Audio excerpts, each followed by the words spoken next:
Mga kabayan, dito po ako ngayon sa Riverbank Center. Nakita niyo po ngayon, yan po yung nilalakaran ko dati patungo din sa Kalumpang. Pero ngayon po ay under construction siya. So hindi siya possible.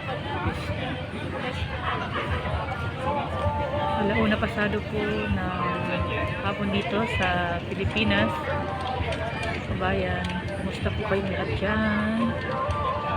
Ganda ng hapon sa inyong lahat. Dito po ako sa may tabing ilog.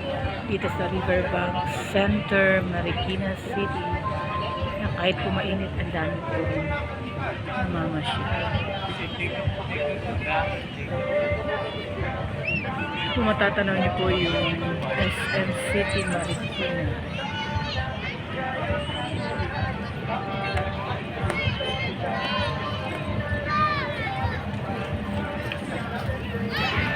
Ito naman po yung Marcos Highway.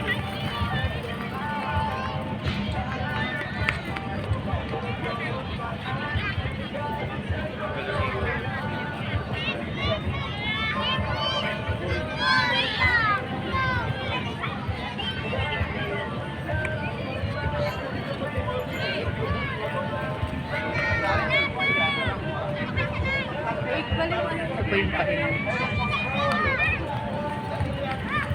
Webes po ngayon dito sa Pilipinas, mga kabayan. Hindi siya ganun karami yung tao. Hindi ko lang palang kapag. Kasi nagsisimula na po yung init na panahon dito sa Pinas. Yan po sa inyo, malamig pa rin po o mainit na rin.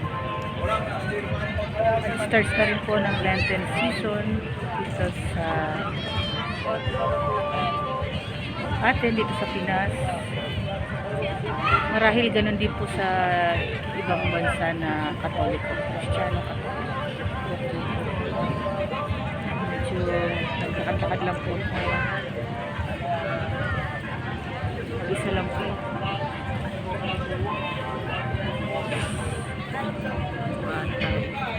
Sarap mag-bike po. Pwede pa pong mag-rent ng bike.